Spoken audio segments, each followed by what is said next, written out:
হালাল শব্দটি শুনলেই মনে প্রশান্তি আসে, কিন্তু পৃথিবীর নৃশংসতম ও জঘন্যতম হালাল হচ্ছে তালাক। দুনিয়ার তাবৎ বড় বড় বিচারকগণও বলেছেন, তারা বিচারক কার্যের সবচেয়ে বেশি সমস্যায় পড়েছেন তালাকের বিচার কার্যের সময়। তারা যথেষ্ট আবেগপ্রবণ হয়েছেন তালাক নামের বিচার কার্যের সময়।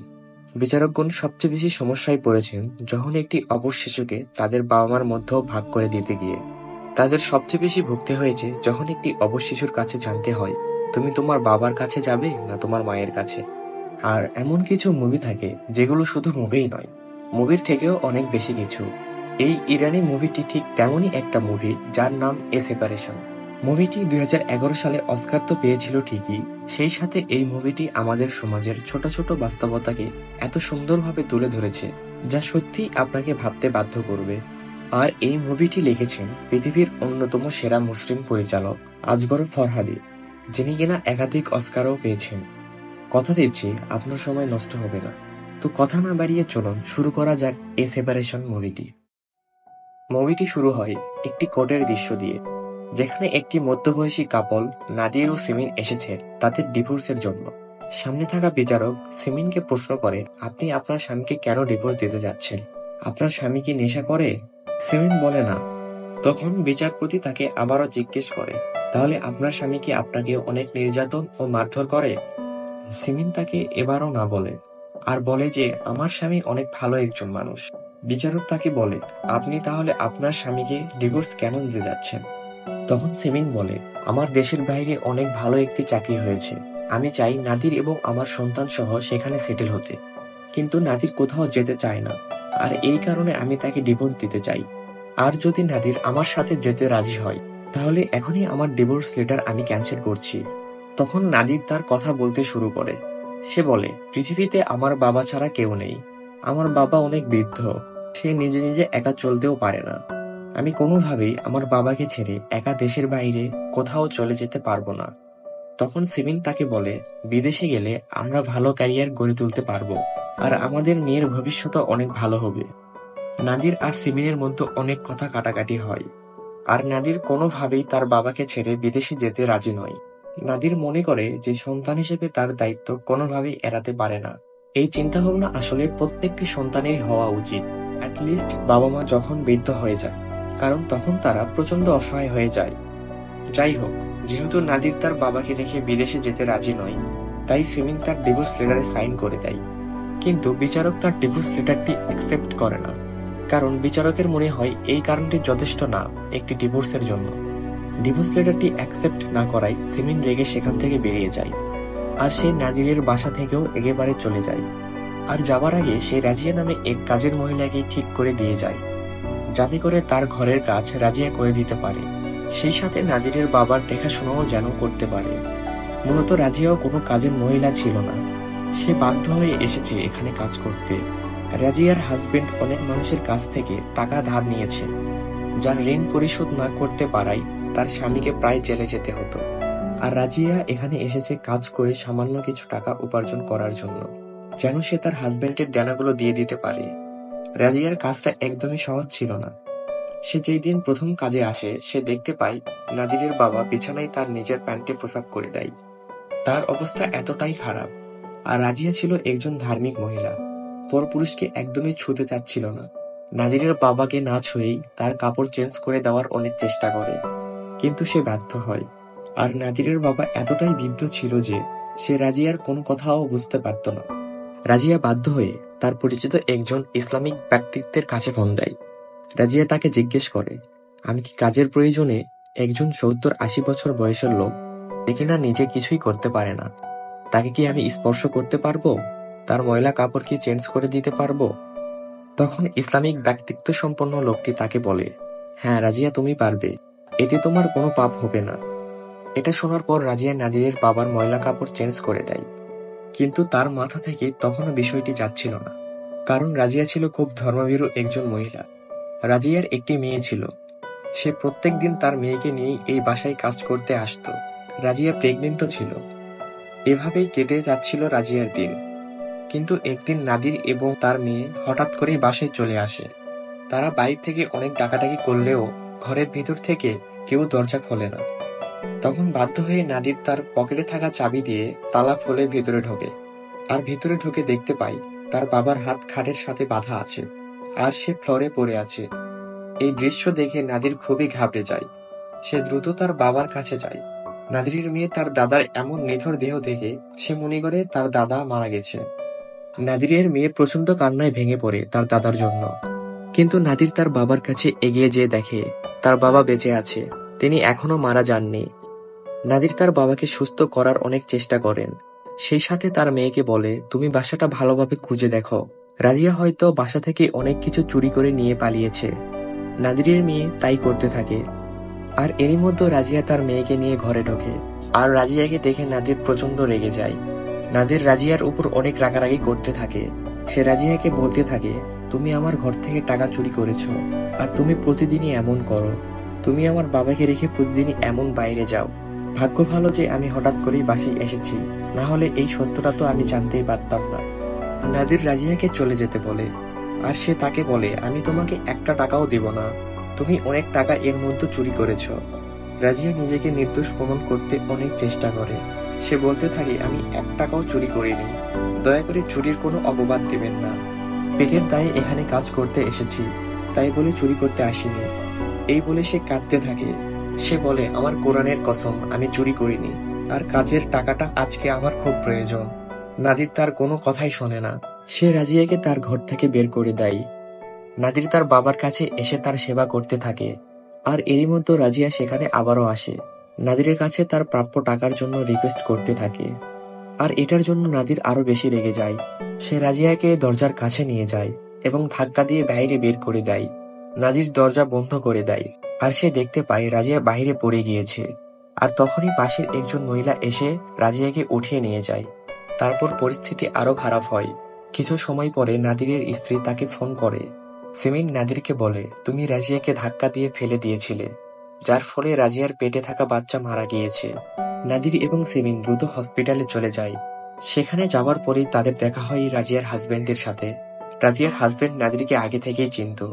সে তাকে দেখা মাত্রই প্রচন্ড রেগে যায় আর তাকে মারতে থাকে এবং তাকে বলতে থাকে, তোমার কারণে আমার সন্তান মারা গেছে, আমি কোনোভাবেই তোমাকে মাফ করব না। আমি আমার মৃত সন্তানের বিচার চাই। আর দৃশ্যটি পাল্টে আমাদেরকে কোর্টে দেখানো হয়। সেখানে বিচারক নাদিরকে বলে, এই ঘটনায় যদি প্রমাণিত হয় বাচ্চাটি আপনার কারণে মারা গেছে, তাহলে 3 বছরের জেল তো অবশ্যই হবে।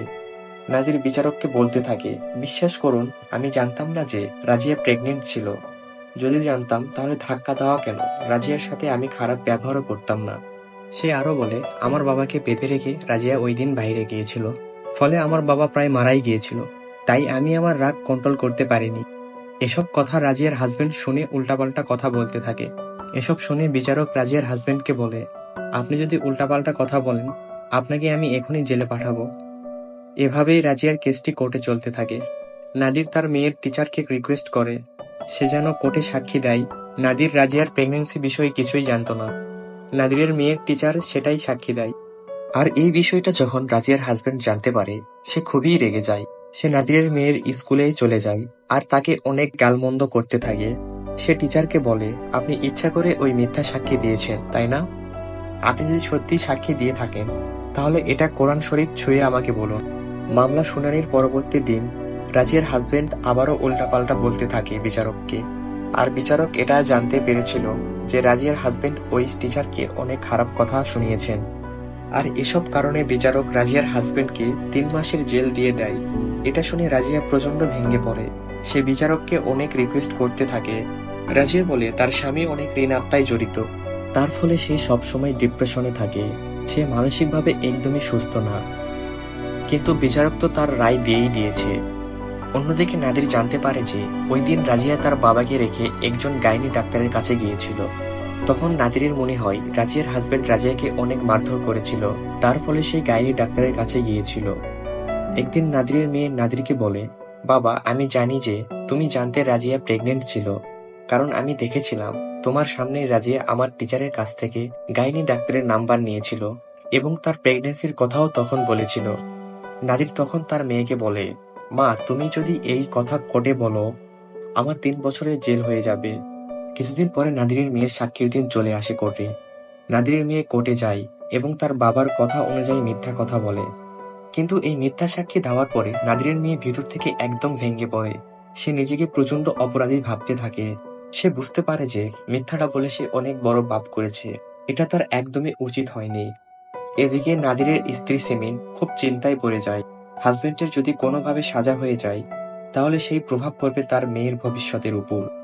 সিমিন রাজিয়াদের বাসায় যায় এবং রাজিয়ার হাজবেন্ডকে টাকার অফার করে, যার ফলে যেন মামলাটা তুলে নেয়। রাজিয়ার হাজবেন্ড প্রথমে কোনোভাবেই রাজি হয় না, কিন্তু তার আশেপাশের মানুষ রাজিয়ার হাজবেন্ডকে বুঝায় তার এই টাকাটার খুবই প্রয়োজন। সে অনেক ঋণগ্রস্ত, টাকাটা হলে তুমি তোমার ঋণকে অনেক হালকা করতে পারবে। রাজিয়ার হাজবেন্ড তখন রাজি হয়ে যায়। সিমিন যখন বাসায় ফিরে যায় তখন নাদিরকে এই কথা বলে। নাদির কোনোভাবেই তখন রাজি হয় না। আমরা তো জানি নাদির মূলত একজন ভালো মানুষ ছিল। সে ভিতর থেকে অনেক অনুতপ্ত ছিল। সে কোনোভাবেই চাচ্ছিল না তার পাপের সাজা যেন হোক। এটা শুনে সেমিন প্রচন্ড রেগে যায়। তুমি থাকো তোমার মতো, আমি আমার মেয়েকে নিয়ে এখন চলে যাচ্ছি। মেয়েকে চলে যেতে দেখে সে সেমিনের প্রস্তাবে রাজি হয়ে যায়। মামলাটি তুলে নিতে সে রাজিয়ার হাজবেন্ডকে টাকা দিতে রাজি হয়। কিন্তু পরের দিন ঘটে এক অদ্ভুত ব্যাপার। রাজিয়া সেমিনের সঙ্গে দেখা করতে আসে এবং সে বলে, আমি আপনার টাকাটি কোনোভাবে নিতে পারবো না। আল্লাহ কোনোদিন আমায় মাফ করবেন না। সিমিন বলে, এ কেমন কথা? ভুল তো আমার স্বামীই করেছেন, আমরা সামান্য কিছু ক্ষতিপূরণ দিতে চাই। তখন রাজিয়া সিমিনকে বলে, আমার পেটের বাচ্চা নাদির নষ্ট করেনি। আপনার হাজবেন্ড আমাকে ফেলে দেওয়ার আগে আপনার শ্বশুরকে নিয়ে হাঁটতে বের হয়েছিলাম। তখন আপনার শ্বশুর হঠাৎ করেই মাঝ রাস্তায় চলে যায়, আর আমি তাকে বাঁচাতে গিয়ে একটা গাড়ি এসে আমাকে পিছন থেকে ধাক্কা দেয়, যার ফলে আমি পড়ে যাই। আর সেই দিন আমার পেটে প্রচন্ড ব্যথা করে। আর আমার মনে হয় সেই দিন রাতে আমার বাচ্চাটি মারা গিয়েছিল। তাই আপনাদের কাছ থেকে আমি টাকা কোনোভাবেই নিতে চাই না, কারণ এই টাকাটা আমার জন্য হারাম হয়ে যাবে। আমি গরিব হতে পারি, কিন্তু হারাম খেতে চাই না। সিমিন রাজিয়াকে কিছু না বলেই চলে যায়। পরের দৃশ্য দেখা যায়, নাদির, সিমিন এবং তাদের মেয়ে রাজিয়াদের বাসায় গেছে। তারা মূলত সেখানে তাদের টাকাগুলো দিতে গিয়েছে। এখানে রাজিয়ার হাজবেন্ড ছিল, আর সেই সাথে রাজিয়ার হাজবেন্ড যাদের থেকে টাকা ধার নিয়েছিল সেই রকম অনেকগুলো লোক এখানে ছিল। তারা সবাই টাকার জন্য অপেক্ষা করছিল। কিন্তু নাদির বলে, আমি টাকাগুলো শুধু রাজিয়ার হাতে দিতে চাই। তখন রাজিয়ার হাজবেন্ড ভিতরে গিয়ে রাজিয়াকে ডাক দেয়। রাজিয়া আসতে রাজি হয় না, কারণ সে হারামের টাকাগুলো একদমই নিতে চায় না। আর এটা শুনে রাজিয়ার হাজবেন্ড প্রচুর রেগে যায়। সে বলতে থাকে যে ঘরের মধ্যে এতগুলো পাওনাদার বসা, আর তুমি এখন টাকাগুলো নিতে যাচ্ছ না। রাজিয়ার হাজবেন্ড রাগারাগি করে ঘর থেকে বের হয়ে যায়। তখন রাজিয়া সামনে আসে, সকল পাওনাদারদের সামনে কাঁদতে থাকে আর সেমিনিকে বলতে থাকে, আমি আপনাকে নিষেধ করছিলাম না এই টাকাগুলো নিয়ে এখানে আসতে? আপনি কেন আসলেন? আপনার কি লাভ হলো আমার সংসারটাকে নষ্ট করে, আর এই মানুষগুলোর সামনেও আমাকে ছোট করে? আমি তো শুধুমাত্র হারাম খেতে চাইনি। আর এরপরে চলে আসি এই মুভিটির সেই দৃশ্য। সেই দৃশ্যে দেখা যায় নাদির আর সেমিনের মেয়েকে কোর্টে ডাকা হয়েছে। বিচারক নাদিরের মেয়েকে জিজ্ঞাসা করে, তুমি কার কাছে থাকতে চাও, তোমার বাবার কাছে না তোমার মার কাছে? আর আমরা বুঝতে পারি নাদির আর সেমিনের ডিভোর্সটা হয়ে গিয়েছে। বিচারক যখন নাদিরের মেয়েটাকে এই প্রশ্ন করে তখন সে প্রচন্ড কাঁদতে থাকে। সে বিচারককে জিজ্ঞাসা করে, এই উত্তরটা কি আমাকে এখনই দিতে হবে? বিচারক তাকে বলে, হ্যাঁ, তোমাকে উত্তরটা এখনই দিতে হবে। নাদিরের মেয়ে বলে, আমি জানি যে কার সাথে আমি থাকতে চাই, তো সেই উত্তরটা আমি আমার বাবা মার সামনে দিতে চাই না। নাদির আর সেমিন বাইরে চলে আসে। তারা একে অপরের দিকে তাকিয়ে থাকে। তাদের দুজনের অপেক্ষার দৃশ্য দিয়েই এই মুভিটি এখানেই শেষ হয়। তো বন্ধুরা, এই মুভিটির শেষটা একটু আপনাদের অদ্ভুত লাগতেই পারে, কিন্তু বিশ্বাস করুন এর থেকে ভালো এন্ডিং আর হয় না। পরিচালক সম্পূর্ণ বিষয়টা দর্শকের উপর ছেড়ে দিয়েছেন, কারণ এই মুভির প্রথমেই আমি বলেছি এটা শুধু মুভি নয়, এটা সমাজের একটি করুণ বাস্তবতা, যেখানে নাদির আর সেমিনের মতো ডিভোর্স প্রতিনিয়ত হয়েই চলেছে। আর এই ডিভোর্সের ফলাফল সকলের জীবনে একই হয় না। তাই এই মুভির এন্ডিংটা আপনারা নিজের মতো করেই সাজিয়ে নিন। ধন্যবাদ সবাইকে।